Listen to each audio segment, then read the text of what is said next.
Hi everyone, and welcome to week 5 of Story and Audience, which is crazy that we're already here. This is the first of 2 parts of a bit of an introduction to the fundamentals, the basic principles, hopefully some practical hints and tips and tricks around transmedia storytelling. We begin with models and worlds. So we define transmedia and transmedia storytelling. We look at some models and theories of how transmedia has been written about over the years. And then we get into building worlds for stories. So just some things for consideration, for brainstorming and for workshopping in your groups for assignment 2. And then we'll get into assignment 2. We'll go through it and what's required. And then a bit of a transmedia toolkit. I think the toolkit will start from your notes just on this lecture in general, and then next week's lecture as well.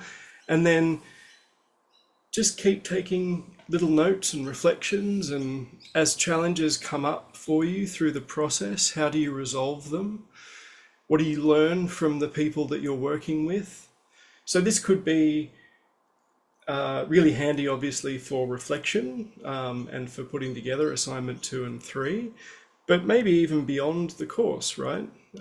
Just keep taking notes. You might have a little notebook, especially for, a transmedia or a storytelling toolkit that you take beyond uni and out into the world when you're working on your huge cinema projects, your huge films and so on. And then we finish with a preview for week 6. So what is transmedia storytelling? Very basic definition is kind of all in the name. It's a story that's distributed across multiple different media platforms. Could be digital, could be non-digital, but it's each different story element is told on one platform, but together collectively they form a coherent narrative experience. To avoid copyright strikes on these uploads, I'm going to queue up some clips. I'm going to link them below the lecture video, and then I'm going to give you a cue such as, now go and watch this clip. You will leave the lecture, ideally, pause it, open the clip in another window, and then come back. So off you go. I'll see you shortly. So that just gives you a bit of a flavor for those that haven't seen the Animatrix of what that part of that narrative was. But the idea was that it relayed an important part of the Matrix story through a different medium to the films, and the video game Enter the Matrix also contributed a different part of that story, as did the comic books and so on. So someone was watching, a lot of people were watching, but someone was watching this in a really focused and interested way, and that person was Professor Henry Jenkins. He's now a much lauded professor at USC, but he was interested in the 80s and 90s in comparing media, so comparative media is the term that he uses, looking at different media forms, how they intersect, how they interact, overlap, the impact of the dissolution of the old pillars of print, cinema, radio, TV that we've sort of talked about in previous weeks, and what that meant for media culture in general.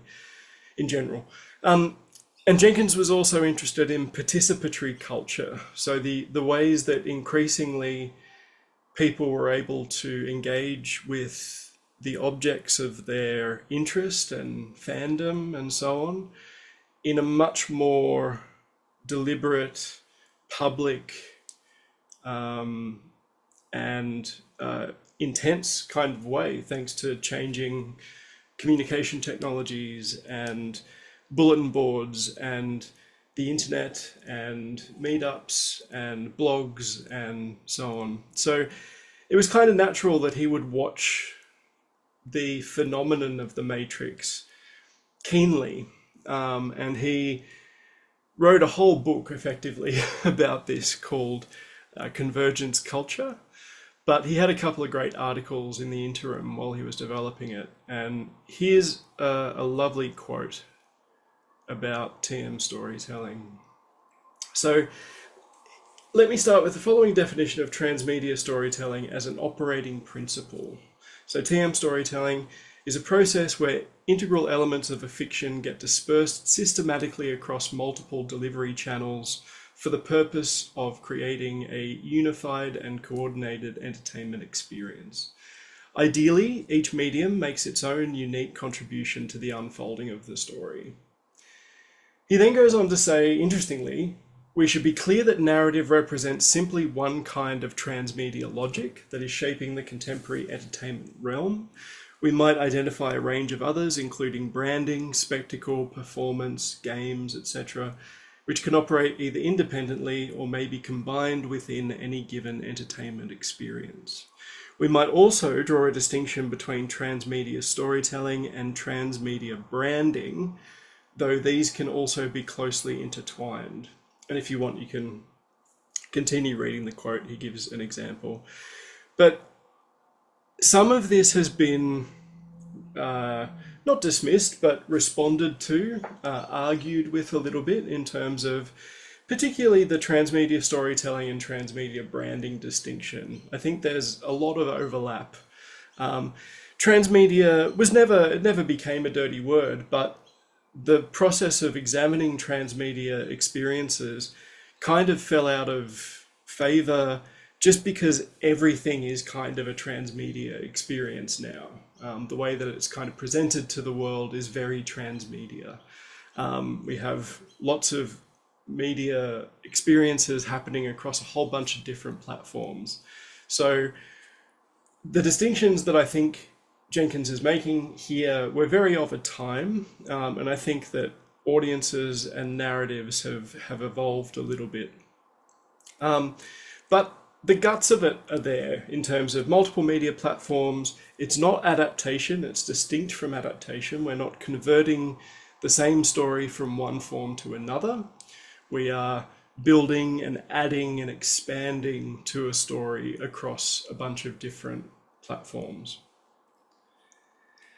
Jenkins, though, is very clear about transmedia and its connection to industry. So rather than it being just stuffy old academics like me sitting around looking at media phenomena and trying to make sense of it, transmedia emerged as an industry practice. There were people working in the field who were doing this and were trying to come up with terms and protocols to define what they were doing. So Jenkins, to his eternal credit, says that transmedia must be understood as an ongoing conversation between academic theorists and industry practitioners, and that students need to be exposed to the more pragmatic aspects of how transmedia works, which we're doing. You're doing that. You're making, you're thinking, you're doing, as well as building up your theoretical knowledge. Speaking of theoretical knowledge, just some sample models of TM storytelling and where some of those models emerged. Systems thinking is a really core part of a lot of early transmedia theory. So systemism is the view that everything is a system or a component of one. A system is a set of things, people, cells, molecules, whatever, interconnected in such a way that they produce their own pattern of behavior over time.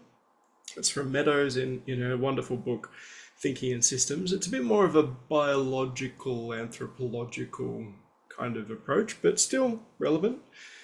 In one way or another, we are forced to deal with complexities, with wholes or systems in all fields of knowledge. This implies a basic reorientation in scientific thinking. So Bertalanffy came up with general system theory because across the different sciences, this is in the sort of 40s and 50s, they had ways of talking about broad phenomena within their own disciplines. So be it geology, chemistry, physics, microbiology. They had ways of talking about broad systems that covered a lot of different disciplines or were relevant to a lot of different disciplines. But there was no sort of common language to talk about these things. So Bertalanffy proposed general system theory as a way of kind of unifying the sciences. And the model that he gave for this was composition, environment, and structure. So they're the sort of core parts of a system. Composition is what are the components, what is the system made of. The environment is what surrounds the system. What is the system contained within or adjacent to? And structure. So how the system is laid out, what are its hierarchies, what are its kind of connections between the different elements of its composition, and then how does it connect to its environment? So where are those connections? So you can sort of see, and I've just dropped in story here as an example, but you can sort of see how it works really well for thinking about stories, individual stories, but also potentially transmedia projects. And then we moved to Gambarato, and that was one of the readings for this week, and they also saw system theory as a really interesting, relevant, and applicable way to think about how these different stories and characters and plots and universes are kind of nested, she writes, like Russian dolls or Chinese boxes, which I think is a lovely way of thinking about it. But they looked at system theory, and then they looked at semiotics. So semiotics is the study of signs, systems of signs, and how signs and their systems communicate meaning. So semiotics is very relevant to media and communication in terms of looking at a text and figuring out how it means, so how it creates meaning for the viewer or the reader or the listener. But it's also connected to linguistics in terms of language, written language, oral language as a sign system. And semiotics is applicable to literature and a bunch of other fields. But you can sort of see Gambarato's reasoning in looking at both semiotics and systems theory and thinking transmedia is doing something interesting here. And Gambarato put together this system, put together this model, this tripartite, I guess, model on the right-hand side of supersystem, system, and subsystem. So transmedia universe, I guess, is like the broader experience, platforms, business model, the community of people, so creators, producers, as well as fans and audiences. The system could be a narrative, one narrative within that super system. So if the super system, for example, is Star Wars, the Star Wars universe, then a system within that might be The Mandalorian or the Skywalker saga or whatever. You know, you sort of choose one piece of the super system.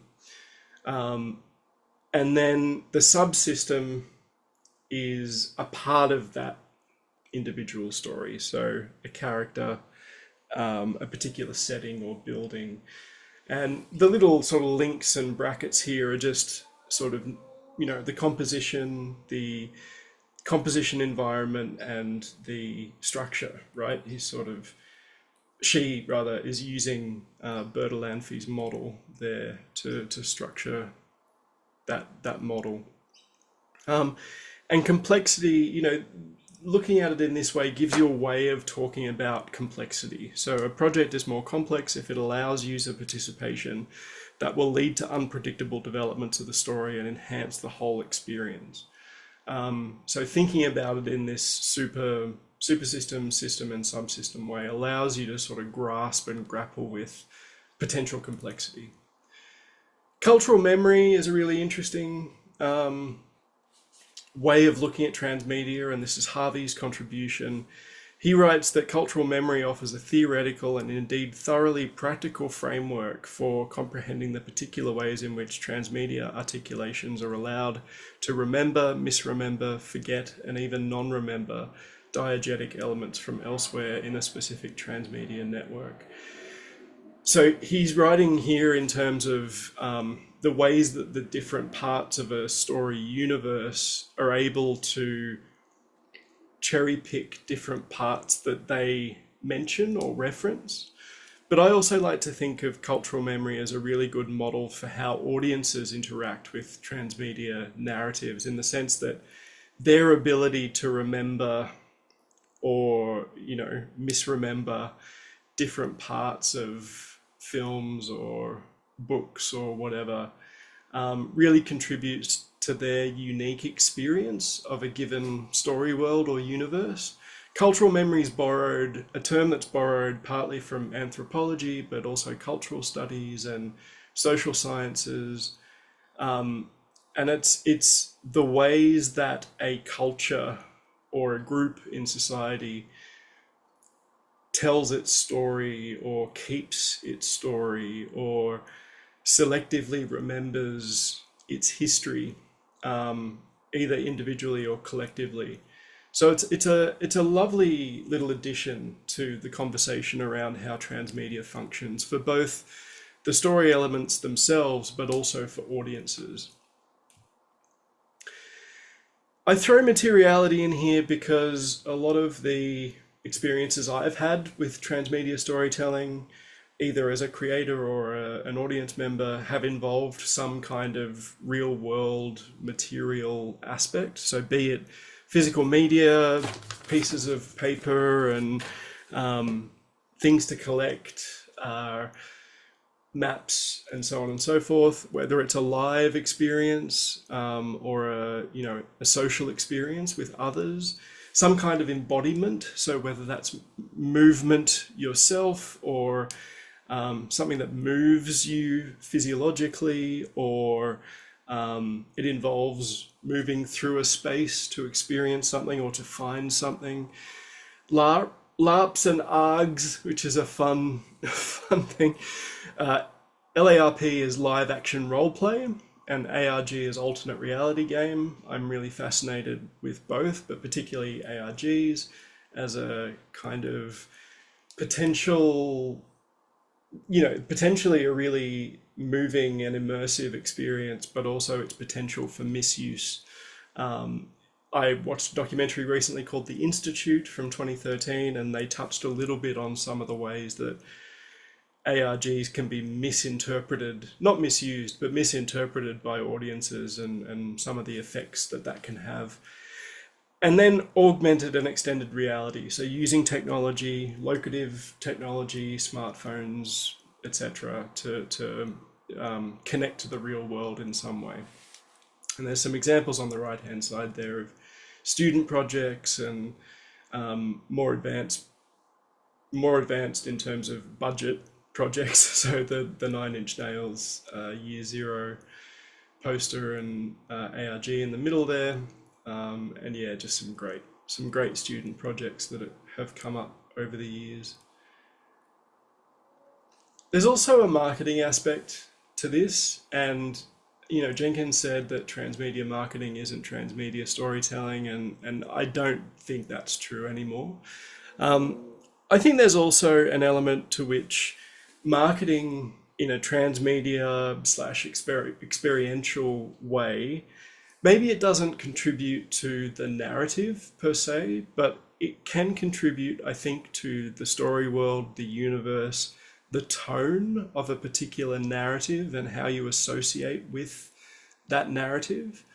But a couple of prime examples, starting top right, is the Why So Serious campaign, which was in the lead up to the release of The Dark Knight in 2001, so the middle film in the Christopher Nolan Batman trilogy.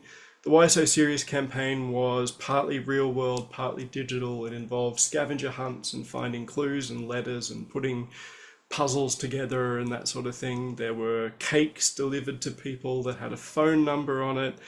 And if you called the phone number, you got to have a conversation or a pre-recorded conversation with characters from the film. Effectively, it was a prologue.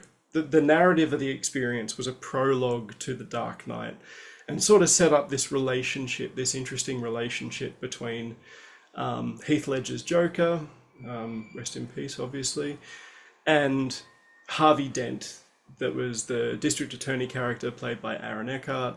And their dynamic is kind of interesting in terms of going from enemies to associates and that sort of thing.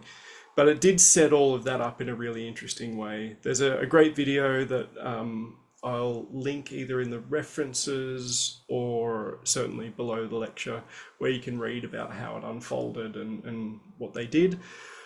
On the left-hand side, you've got a redacted document that was leaked from a fictional company. The company was an oil extractor, oil company, and one of their oil rigs was attacked by something, and they don't know what it was.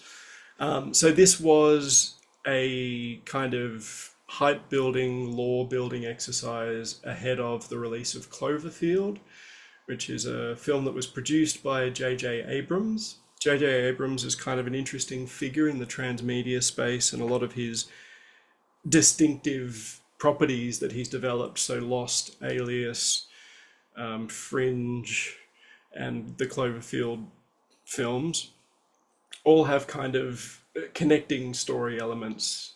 He plays with overarching mythology in really interesting ways, but this was one example of that. And then you've got stunts. And I put stunts down here because I don't know, it depends on the stunt. Sometimes I love a good stunt and other times I feel like they're a bit gimmicky. But yeah, live experiences, or I encountered OOH, which means out of home. And I don't know if that's just a recent like marketing agency thing that someone's come up with. I don't know what's wrong with live experience or real world or happening in public or any of those other perfectly good words we have for this, but sure, we'll call it ooh. Anyway, I encountered ooh as I was reading around the Grand Central Station pop-up that happened for the TV show Severance. So load that up, go forth and click, pause me and click and then come back. So you can see how that's an interesting one, because again, it's not narrative wise, there's nothing being added, right? But for a lot of people that were there, it was this weird, I don't know, like you're in a fishbowl. It kind of fits with the logic of the show in that they're just, you know, they're blocked off their brains and they're going to work, and work just happens to be in the middle of Grand Central Station in a box. So, you know, the weirdness of the show is kind of played into. But for the stunt, there was no pausing for autographs or anything. It was the actors turned up, went in the box, did their little silent play. No one could hear what they were saying. And then they just disappeared. So there was no break in terms of reality. There were other sort of stunts and flash mobby type things done for Severance. For example, in London, where they did have like photo opportunities and it was kind of a press conference type thing. But for this one, it was all in character. And I think there's a really interesting thing going on there where, no, it's not contributing anything to the narrative, but it is building the weird, end of sentence. It is building the weird that the show really leans into. And it creates this interesting bleed between the world of the show and our world. And I think playing with bleed and with blurring those lines a little bit can have really interesting effects on how we experience narrative. And then there's the wonderful world of canon. For anyone who's been online ever, you'll know about canon. And questions around what is canon and what isn't. Licensed works complicate this. Tie-in works complicate this. Transmedia has a really interesting relationship with the idea of authorship.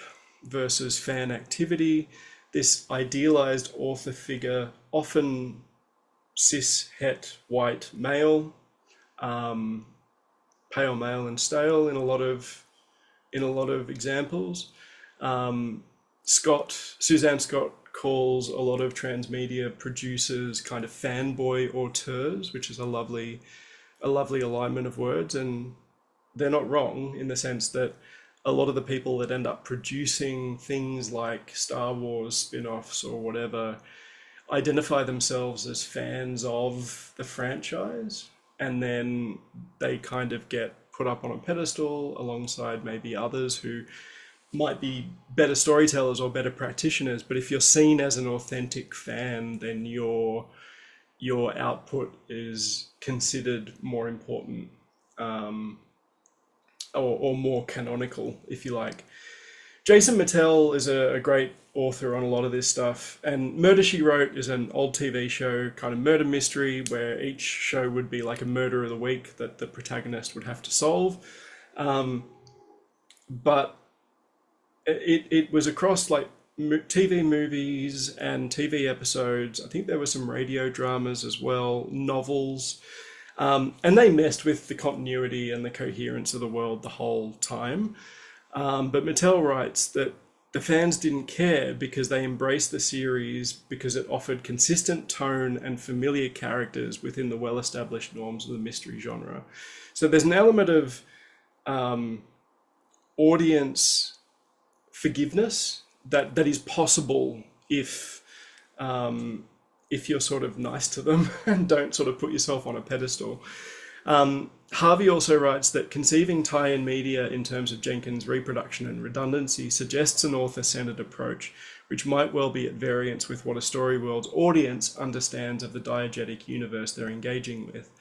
And I guess I want to make the point that if you are making a transmedia story, there's kind of a relinquishing of creative control, maybe not all of it, but certainly some of it you give to the audience. I mean, you're setting up a story or a story world that requires effort on the part of the audience. They can't be passive, right? So I think in requesting that active participation of the audience, you're also giving them some agency to experience it in their own way, and to maybe come in at a point that you didn't expect and maybe leave at a different point and make their own connections and so on.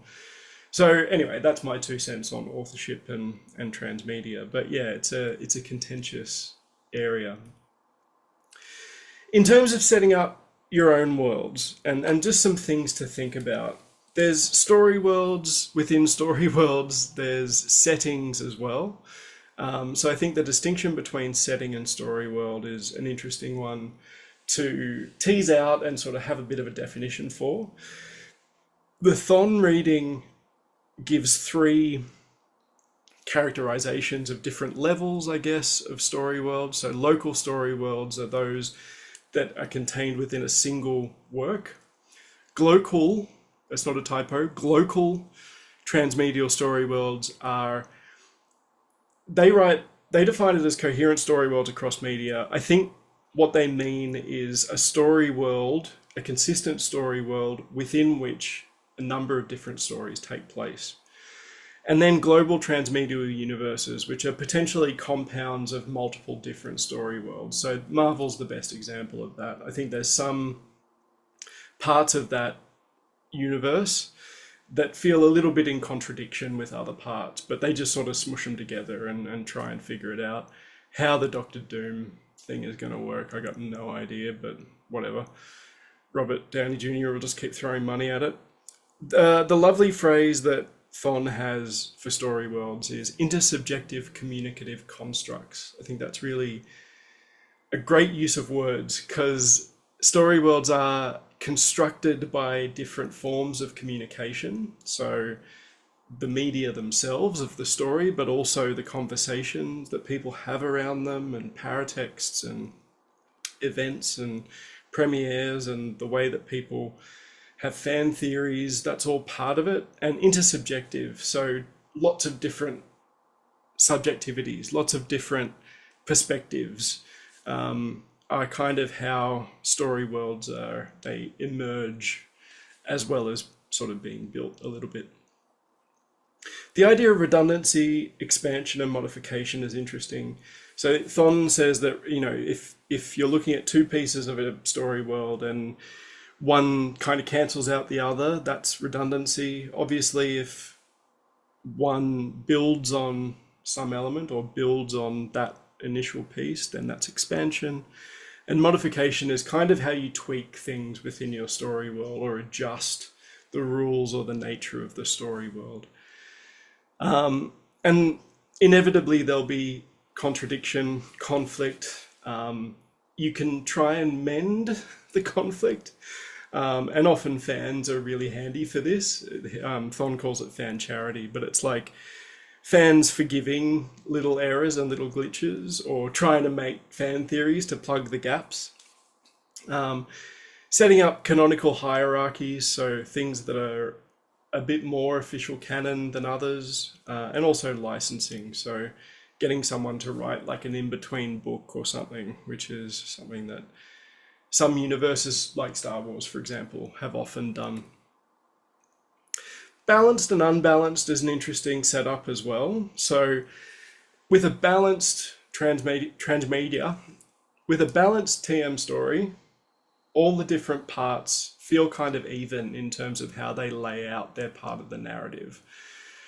For example, The Matrix, Avatar is the example that I've included for this one here. Unbalanced is that there is a core narrative that's often restricted to a single platform, sometimes a couple, and then there's other stuff around it, you know, surrounding satellite tie-ins, connections, lore building. So the example I've given is Don't Hug Me, I'm Scared, which has a core web series and then a whole bunch of other world building stuff around it. You don't really necessarily need to do every other thing. The web series is kind of enough. And terrifying enough on its own. But your experience is certainly richer if you explore the other things. And then there's different varied approaches. So the SCP Foundation is an interesting one because it is a community-built narrative experience about this foundation, this collective organization that protects the surface world from all the various supernatural, weird, glitchy creatures that are out there. And in the sense that it's community built, there are obviously going to be dicks and gatekeepers that kind of try and create canon and that sort of thing. But in general, the ethos behind SCP is that anyone can contribute and all contributions are kind of equally part of the world. The flip side of that is that, you know, you're going to have some examples where there are contributions or elements or parts of the universe that aren't accepted equally, or you know, they don't actively contribute to the canon in a meaningful way. Everything's just sort of scattered and uneven. So you can deliberately choose, for example, to make an unbalanced story for your assignment too. You might have a core narrative that unfolds over 5-10 minute web videos, for example, and then a bunch of other materials around that. That's a perfectly reasonable approach to TM storytelling. Or you might want to have a bit more of an even cluster of different media elements or story elements that, you know, 5 elements that tell a fifth of the story each, you know. But yeah, just another way of thinking about it. The distinction between world building and setting is really important, I think. For me, world building is the overarching structures, laws, rules, systems that govern the world at large. It's also what's in the world, so different species, populations, social groups and dynamics and behaviors. It's also the ancient and modern history of that place. It's also lore, so cultural movements, cultural artifacts and objects, folktales, stories, items, objects, design principles, is there magic in this world, and so on and so forth. For non like fantastical for our world based stories, you kind of pick and choose elements of all of that that are most relevant, in the sense that you are hinting at a world beyond the story and beyond like what you're saying, but you're not necessarily inventing the historical events that you're referring to, or you might be, but it won't be as deep as creating Middle Earth or whatever. Setting, by contrast, is much more local. It is just the actual space of your story, the stage on which your characters play.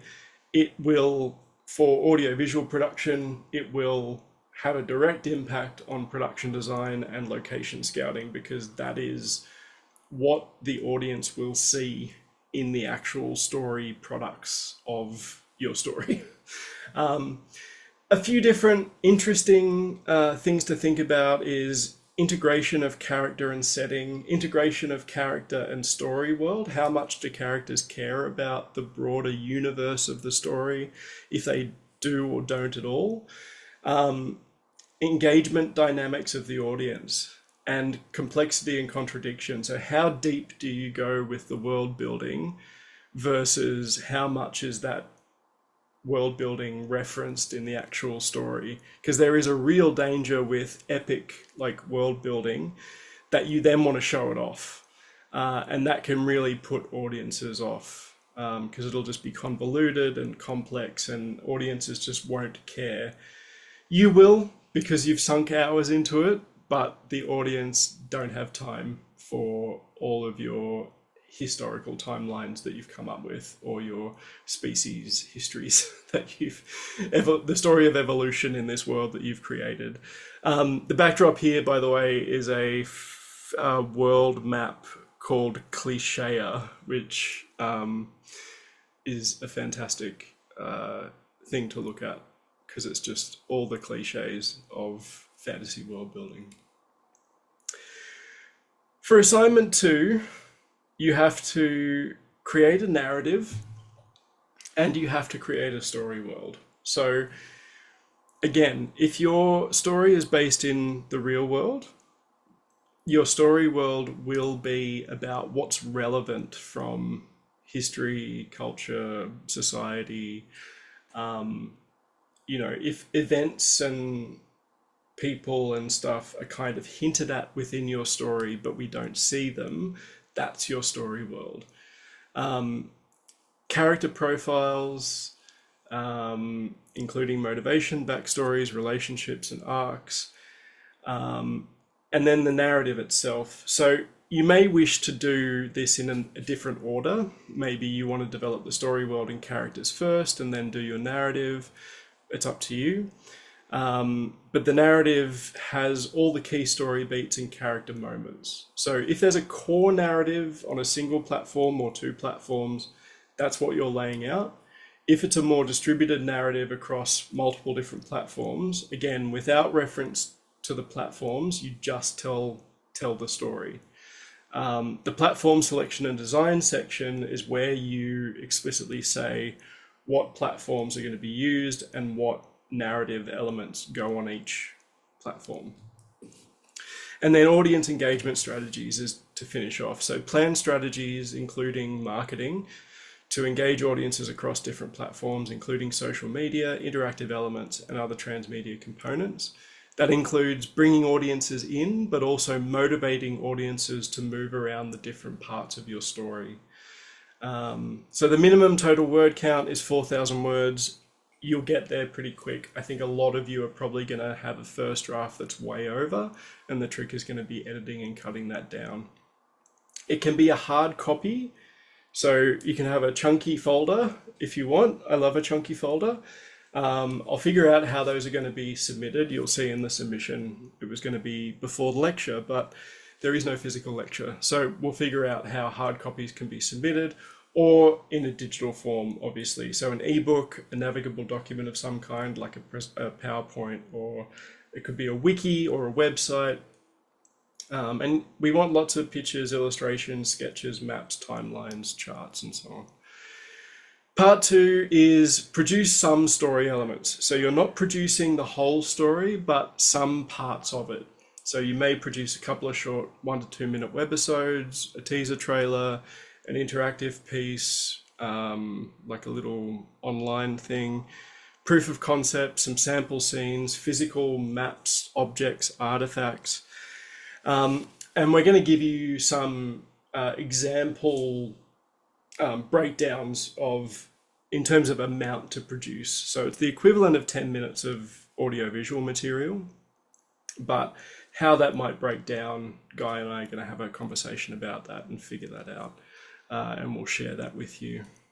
But still, even with the breakdowns that we're going to give you, please discuss with your tutor what you plan to produce and get approval before you start making stuff, because some of you may pitch way too much or not enough. So we just want to make sure that everyone's doing a fairly even amount of work. Part 3 is week 11. You will pitch your project to your class in a presentation of 8 minutes, give or take 10%. Your presentation should explain your project, story world, creative vision, deliverables, and how you plan to engage audiences across platforms. You should also discuss marketing strategy and how your project activates the key ideas of the course. After your presentation, you will share your story elements with your classmates. So if there's audiovisual material, you'll then screen that. If there's physical objects, you'll hand them out, distribute them to the class. The class then interacts with the material and tests it, and will give you feedback on both the story elements and the overall concept. So for physical Bibles, so chunky folder, book, whatever things, we're going to figure out how that works. It'll be some point in week 11. Yeah, we're just going to figure out a way of doing it so it's equitable for everyone. Digital Bibles are going to be uploaded to your class's SharePoint folder. You're going to have a subfolder within that, obviously, for your group. If there are multiple files, obviously put them in their own folder.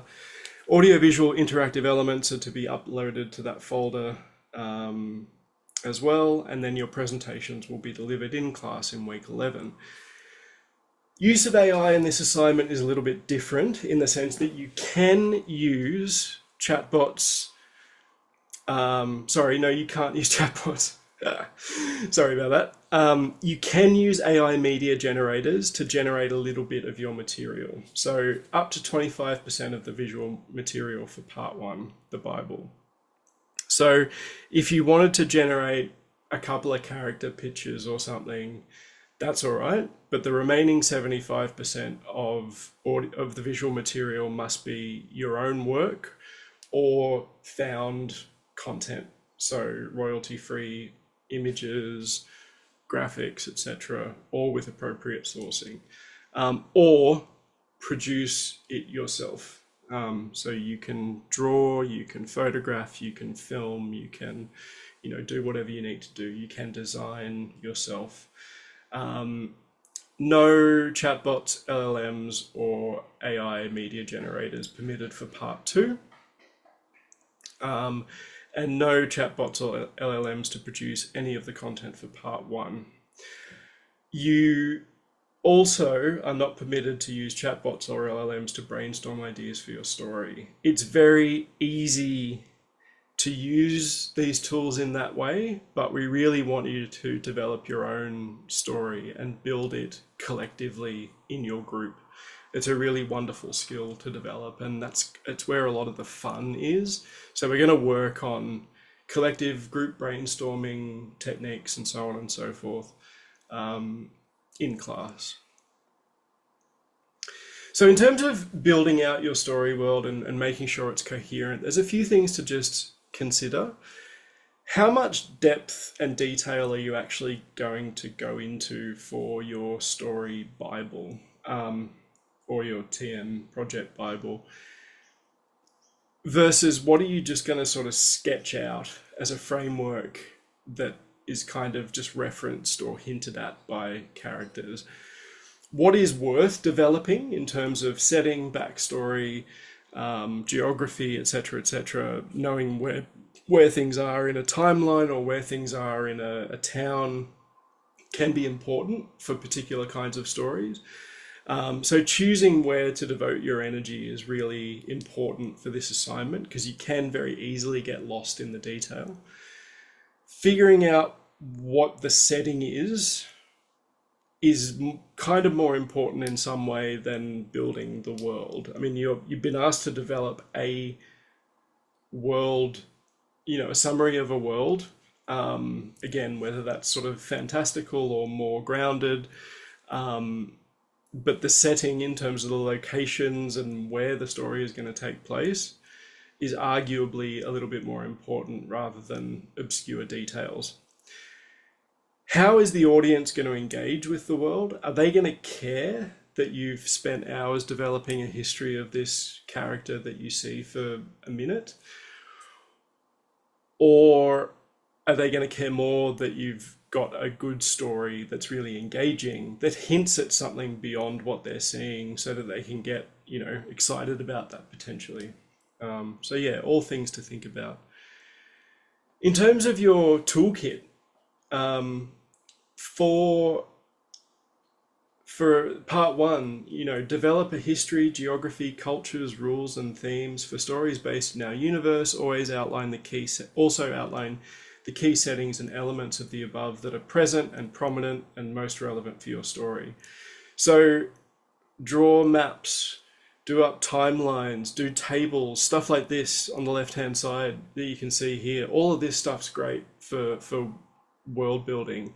Images, sketches, drawings, like cut stuff out, repurpose things, make it an interesting document to sort of go through. Codexes are notoriously very colorful and very engaging, even though the content might be a bit dull.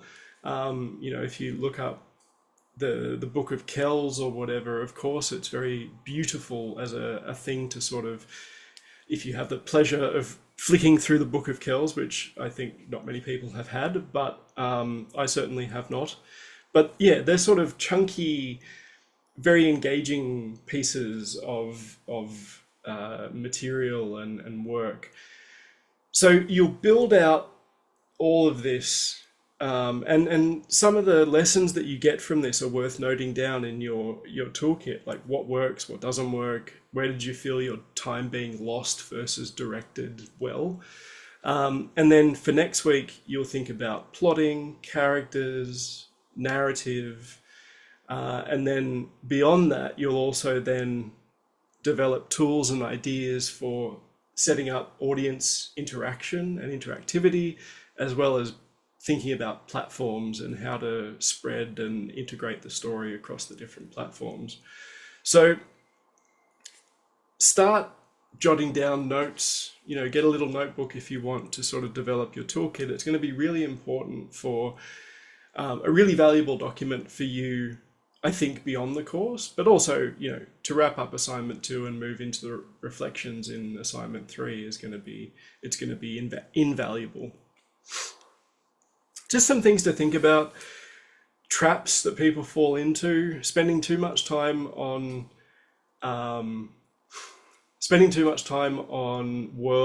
story world rather than plot. I think that's meant to say story world rather than plot first or story first. Getting too lost in the convolutions of your own narrative that you kind of neglect that the audience has been invited and is being kind of asked to do things. Inconsistent plots or character behaviors across different platforms can be really jarring.